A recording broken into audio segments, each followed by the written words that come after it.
ओम नमो भगवते वासुदेवाय। मार्गशीर्ष मास के पिछले अध्याय में हमने जाना कि श्री हरि के लिए मार्गशीर्ष मास में घंटानाद हरिचंदन पुष्प का क्या महत्व है। आइए अब सुनते हैं 8वां अध्याय।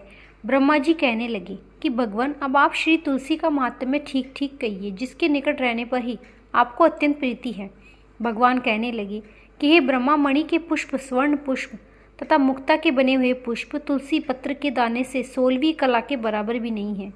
जो मनुष्य तुलसी की मंजरी से मेरा पूजन करता है वह फिर कभी गर्भ योनि में नहीं आता और मोक्ष को प्राप्त हो जाता है। जो मनुष्य तुलसी के वृक्ष, गमले आदि में रोप करके उसके दलों से मेरा पूजन करता है वह स्वर्ग में तथा मेरे श्वेत दीप ग्रह में आनंद करता है। जिसने सावंत निर्मल सुगंधित युक्त तुलसी पत्र से मेरा एक बार भी पूजन किया, यमराज पट पर लिखे हुए भी उसके पापों को मिटा देता है। जिसने एकादशी दूसरे पवित्र दिनों में मेरी पूजन तुलसी से नहीं की, उसके यौवन तथा जीवन को दिख और उनको ना इस लोक में ना ही परलोक में और धन और संतति का सुख प्राप्त होता है। मार्गशीर्ष मास में तुलसी दल से मेरा पूजन होते हुए देखकर ही मनुष्य ब्रह्म इत्यादि पापों से छूट जाता है।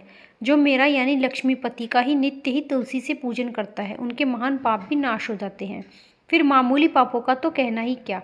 मेरे पूजन में बासी पुष्प और बासी जल यद्यपि वर्जित है, पर तुलसी पत्र और गंगा जल कभी भी वर्जित नहीं है। हे पुत्र, मालती आदि के पुष्प तक भी मेरी पूजा में गर्जना करते हैं।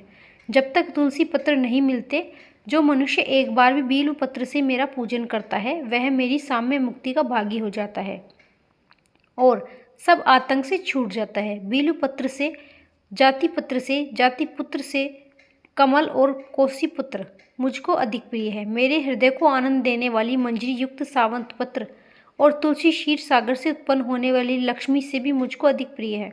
जैसे एकादशी कृष्ण पक्ष की हो या शुक्ल पक्ष की, मुझको दोनों ही प्रिय है, वैसे ही चाहे श्वेत अथवा कृष्ण, दोनों ही तुलसी मुझको अत्यंत प्रिय है। जो भक्ति पूर्वक तुलसी से मेरा पूजन करता है, उस पूजन से देवता, असुर और मनुष्य सभी का पूजन हो जाता है। मुझको प्रसन्न करने के लिए कौसूत आदि मणि रत्न तभी तक गरजते हैं जब तक कृष्ण मंजरी युक्त कृष्ण तुलसी प्राप्त नहीं होती।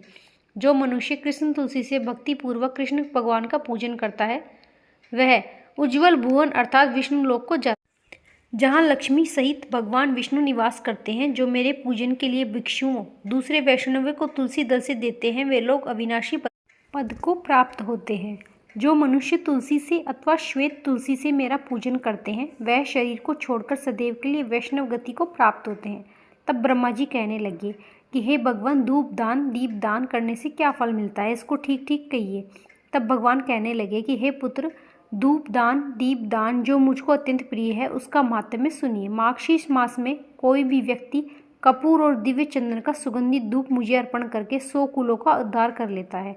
जो मनुष्य कृष्ण वर्ण के अंगूर के धूप से मेरे मंदिर को अर्पित करता है वह नर्क रूप समुद्री को पार हो जाता है। जो भैंस के घी में गूगल और चीनी मिलाकर मुझको धूप देता है, उसकी सभी इच्छाओं को मैं पूर्ण करता हूँ। धूप किया हुआ गूगल समस्त कष्टों का नाश करता है और धूपी अंगूर सब कामनाओं को पूर्ण करता है। अंगूर का धूप देह और ग्रह को पवित्र करता है। समस्त रसों को धूप यज्ञ और राक्षसों का नाश करता है। पुष्प, इलायची, गूगल, हड़, कूट, राल, गुड़, शैला, छड़ और नख, इन चीज़ों को मिलाकर दशा कर्म शीर्ष मास में दशांग धूप मुझे अर्पण करता है तो मैं उसको धूल कामनाओं की देता हूँ तथा बल, पुष्टि, पुत्र, स्त्री तथा भक्ति को देता हूँ। नागर मोथा का धूप मनुष्य को प्रिय बनाने वाला है, मंगल को करने वाला है और दूसरों को वश में करने वाला है। मार्गशीर्ष मास में नागरथा का धूप अथवा गुड़ के धूप जो मुझे अर्पण करता है वह समस्त पापों से मुक्त होकर मुझको प्राप्त हो जाता है। मेरे निमित्त किए गए धूप के शेष बचे हुए धूप से जिसका शरीर धूपन होता है, उसको स्वर्ग, भूमि और अंतरिक्ष संबंधी किसी प्रकार का भय नहीं होता। मार्गशीर्ष मास में मेरे सामने श्रद्धा से निरंतर धूप अर्पित करने पर किसी प्रकार की आपत्ति नहीं आती और सब संप्रदाय प्राप्त होती है।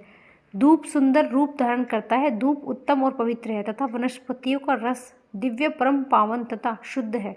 अब इसके पश्चात दीप दान का महात्म्य कहते हैं, जिसके करने से मनुष्य वैकुंठ लोक को प्राप्त होता है। इसमें कोई संशय नहीं।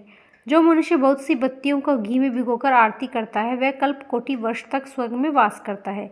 जो मार्गशीर्ष मास में मेरे सन्मुख खड़ा होकर मेरी आरती देखता है वह 7 जन्म तक विप्र होता है और अंत में सालोक्य मुक्ति को प्राप्त होता है। जो मेरे सामने कपूर की आरती करता है हे द्विजो कम, वह अनंत स्वरूप मुझ में आकर प्रवेश करता है। पुत्र निराजन करने पर मंत्रहीन क्रियाहीन पूजन भी संपूर्ण फल को देता है। जो माघशीष मास में कपूर का दीपक जलाता है वह अश्वमेध यज्ञ के फल का भागी होता है तथा उसके सारे कुल का उद्धार हो जाता है।